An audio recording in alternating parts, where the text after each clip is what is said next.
Hola, vamos a seguir entonces con nuestro planteo, con nuestro curso, con este bloque que tiene que ver con las 3T, tierra, techo, trabajo, a lo cual agregamos una, que es tecnología.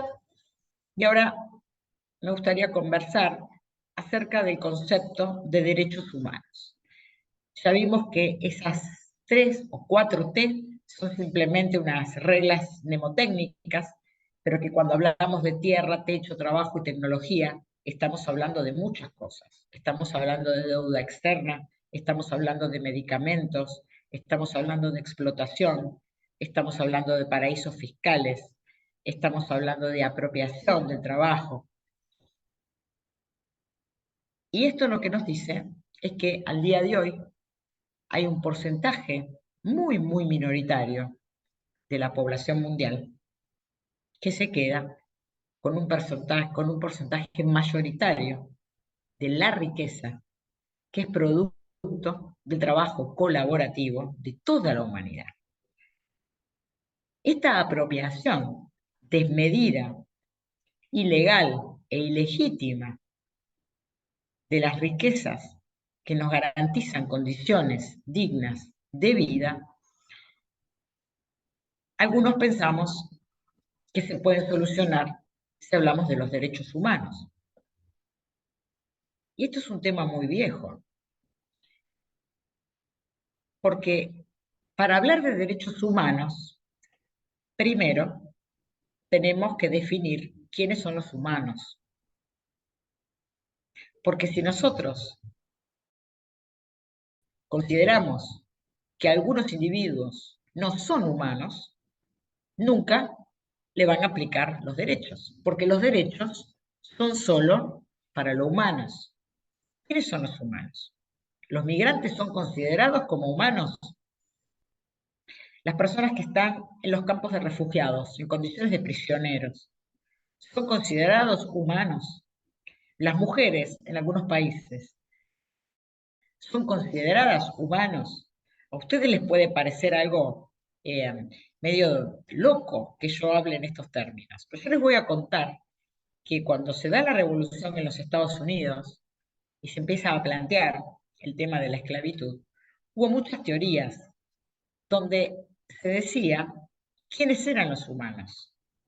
Y entonces, por ejemplo, surge una teoría de la poligénesis, donde para justificar la esclavitud, dicen, bueno, lo que pasa es que Dios creó a la humanidad en distintas etapas. Y no todas las criaturas creadas por Dios son humanos. Los negros no son humanos. Entonces, los derechos son para todos los humanos. El problema es que a usted, señor, no lo estamos considerando humano. Se considera en muchos países humanos a los ciudadanos, a los que tienen documentos, pero a los que no tienen documentos no se los considera humanos. Entonces, hablar de los derechos humanos a la ligera hay que tener cuidado, porque a veces podemos estar abonando más la concentración y la apropiación de las riquezas naturales en manos de los que solos son considerados humanos. Vamos a poner el ejemplo de la economía. Ustedes habrán escuchado hablar de Economía de Francisco, un gran programa a nivel mundial, donde el Papa Francisco invita a los jóvenes a pensar una nueva economía, que no es la economía del Papa Francisco, sino la economía de San Francisco de Asís, una economía que sea ecología, ecológica, que piense un nuevo sistema, un nuevo logos para administrar la casa común. Y a veces uno piensa que esto es fácil de entender a nivel global, pero no es así. Les voy a dar un ejemplo. En Europa se habla mucho de la economía familiar y también en América Latina. A veces me pregunto si no se está repitiendo algo que no se entiende. En Europa hay economía familiar, sí, hay economía familiar. Acá las empresas, las pymes, las pequeñas y medianas empresas, que son muchas, muchas, están en manos de familias. Pero hace 500 años que esa familia tiene esa empresa. La empresa del salame, la empresa de los embutidos, de los quesos, del cuero, de los vinos. Es una familia. que tiene una pequeña tierra, pero un gran know-how, son líderes del segmento y viven muy bien, vive toda una familia, viajan, van de vacaciones, tienen automóviles, sus hijos van al colegio, a la universidad, aquí o en Estados Unidos. Ahí hay una economía familiar y es muy digna. Y es interesante porque como la gente trabaja en la producción de alimentos, se come muy bien, por ejemplo, en Italia. ¿Por qué? Porque hay un contacto. Saben que las frutas y las verduras no vienen de una góndola de un supermercado. Hay un contacto, porque su familia vive de eso. Vamos al caso de América Latina. ¿También hay una economía familiar? Sí, claro, pero son cuatro familias. Tenemos economía familiar en América Latina y es lo que no queremos, porque es una economía familiar que está concentrada en muy pocas familias, que son grandes latifundios, que se quedan con la tierra y el trabajo de todos. Y a los que quedaron afuera de ese trabajo por el avance tecnológico, les dicen ahora que tienen que desarrollar una economía familiar. ¿En qué tierra? ¿Con qué herramientas? ¿Con qué tecnología? Y lo que triste vemos es una familia ensamblada, pequeña, haciendo lo posible para sobrevivir hasta mañana, donde trabajan los niños y los ancianos, y donde de economía familiar y romántica no tiene nada, que es una explotación de padres a hijos, de hijos a padres, a vecinos. ¿Con esto qué quiero decir? Que a veces los mismos conceptos no se pueden pasar de un contexto a otro, no se pueden pasar. Defender la economía familiar, ¿de qué economía estamos hablando? ¿De qué familias? ¿De cuántas hectáreas? Esa producción que se hace de alimentos, ¿a quién se llega? La economía familiar en Europa tiene una logística desarrollada, por eso es rentable. Puede llegar a los supermercados, puede llegar a las cadenas, puede llegar a las personas, llega, tiene desarrollo, se puede comprar. Hay pequeñas bocas, no son grandes supermercados como en Estados Unidos, hay pequeños almacenes donde puedo comprar esos productos locales. Hay toda una logística y una legislación para que esos alimentos lleguen. En nuestro continente, en América Latina, eso está producido en la periferia sin ninguna posibilidad de llegar al centro. Ninguna posibilidad. Y si alguien puede comprar alimentos sin agrotóxicos, alimentos naturales, son justamente los que tienen mucho dinero, porque para los pobres, por cómo encarece la logística, son inaccesibles. Entonces, fíjese, hablar de derechos humanos es muy amplio el concepto, si no queremos repetir simplemente clichés liberales. Primero, tenemos que empezar a hablar de quiénes son los humanos, y eso lo vamos a tener que hacer por los siglos de los siglos. Segundo, tenemos que hablar de la economía. ¿Podríamos hablar de derechos humanos en términos jurídicos? Sí, pero tendrían que haber llamado a un abogado.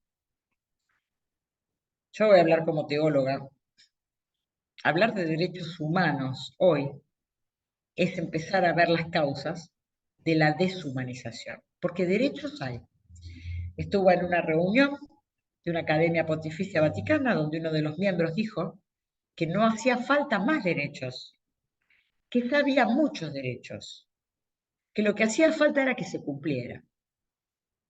Bueno, puede ser que en Europa así sea. En Latinoamérica hay derechos muchos, muchos. Todos los derechos son humanos, porque los derechos no son más que necesidades reconocidas por el Estado legalmente y convertidas en derechos. Todos los derechos son humanos porque responden a necesidades de personas. El problema es si todas las personas tuvieron la posibilidad política de expresar su necesidad y de lograr que los estados la reconozcan como derechos. Derechos tenemos, muchos. La propiedad absoluta de la tierra es un derecho. Es un derecho. La persona tiene una escritura en la mano. El Estado es una escribanía que garantiza ese derecho. Pero ¿qué pasa con el que no tiene acceso a la tierra? Porque ya está toda escriturada. ¿No tiene derecho o no es humano? ¿En América Latina sobran derechos? ¿Hay derechos suficientes? Sí, para un sector. ¿Por qué queremos más derechos? Porque esos derechos solo aplican a una minoría. Entonces necesitamos derechos que garanticen condiciones de vida digna para una amplia mayoría. Entonces, hablar de derechos humanos implica hablar de economía, porque lo que está impidiendo que más de la mitad de la población mundial viva en condiciones dignas de un ser humano es un sistema económico que mata. La causa está en el sistema económico. Un sistema económico que para existir como tal, con todas las garantías legales y jurídicas que eso implica, se ha parado sobre millones y millones de muertos. La Primera y la Segunda Guerra Mundial no son una anécdota en la historia de las relaciones productivas. Todas esas muertes son sobre las que se sostiene el actual sistema. Por lo tanto, no va a cambiar de la mañana a la noche un sistema que está sostenido sobre 90 millones de muertos. Hablar de derechos humanos es hablar de economía, porque se apoya sobre una guerra inhumana que está volviendo a mostrar sus caras de muchos modos, de muchas guerras, como habla el Papa, pero también con amenazas concretas nucleares, que es lo que permite la tecnología. Entonces, hablar de derechos humanos es repetir un cliché.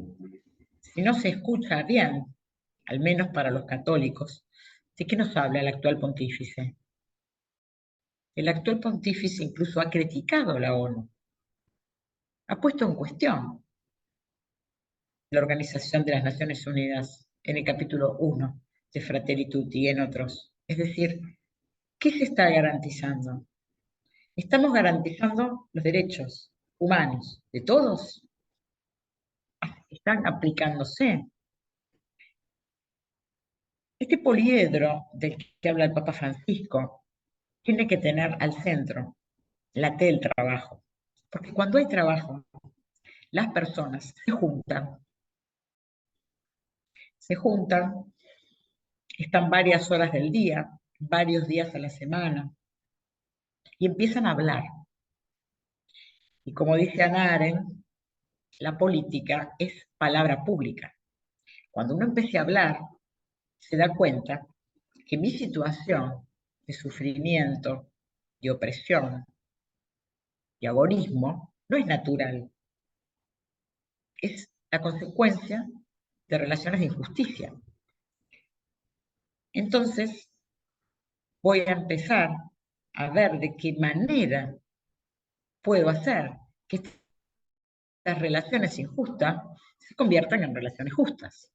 Y para eso me voy a organizar con otras personas, para ver si también logramos que así como las necesidades de un sector fueron reconocidas por los estados como derechos y hoy tienen todas las garantías, incluso las fuerzas de seguridad, de su lado para que esas garantías se cumplan, vamos a ver también cómo nosotros podemos hacer que nuestras necesidades también sean reconocidas por el Estado como derechos.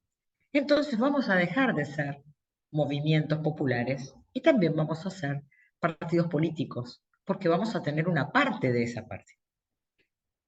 Pero mientras no seamos reconocidos como sujetos que toman decisiones, no somos reconocidos en nuestra dignidad humana. Entonces podemos hablar mucho de derechos humanos, pero no sé si estamos hablando de nuestros derechos.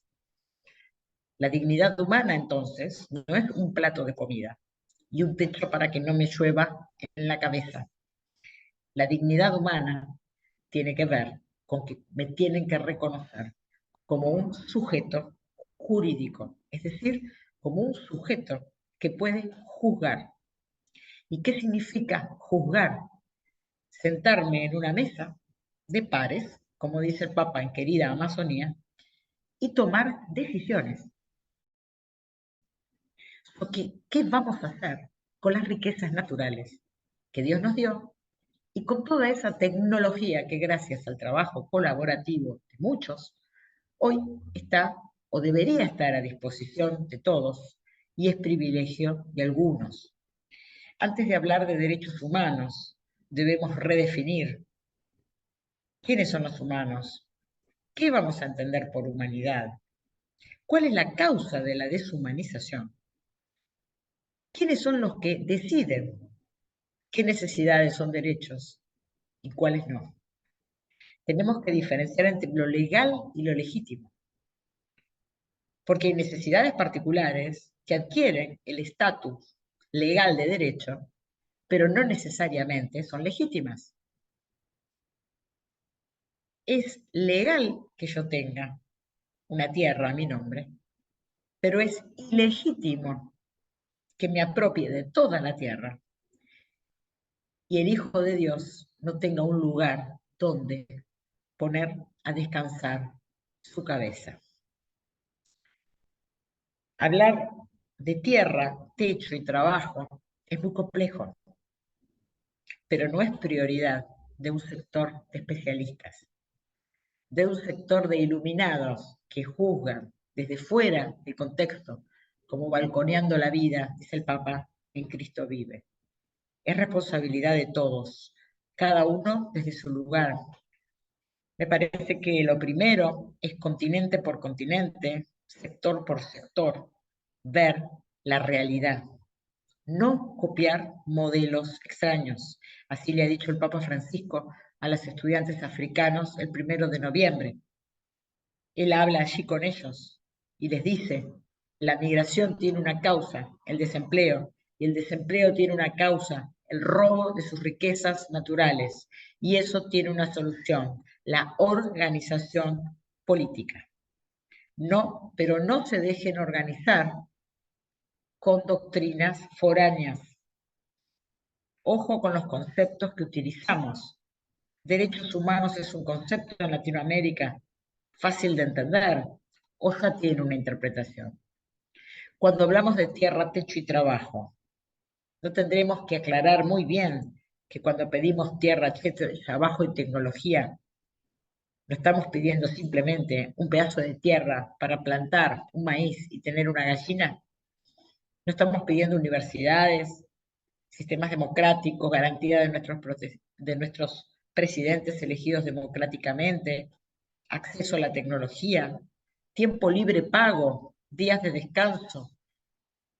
Entonces, creo que hablar de los derechos humanos implica redefinir, y creo que aquí me parece que lo más a la mano que tenemos es el método latinoamericano, también muy simple y complejo, ver, juzgar y obrar.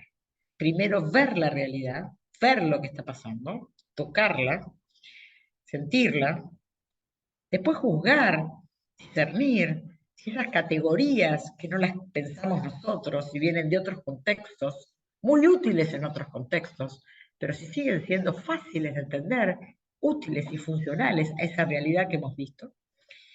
Y tercero, actuar. Actuar como nos enseña el Papa Francisco, con misericordia, sin aniquilar las diferencias, hablando con todos, dialogando, diálogo social, que no significa, como dice él, repartir la parte, una parte para cada uno, sino que la parte no sea parte, sino que sea lo común. Mucho se habla del bien común, pero ¿qué es el bien común hoy en Latinoamérica? ¿Qué es lo común hoy en Latinoamérica? La falta, no el bien. Lo común es el hambre, lo común es lo que falta. Falta tierra, falta techo, falta trabajo y falta tecnología. Antes de hablar de los bienes, tenemos que hablar de las faltas. Entonces, fíjense cómo hay que aprender un poco a analizar ese lenguaje que a veces nos tiende trampas. Muchísimas gracias por invitarme y aquí estoy a disposición. Un abrazo a todos.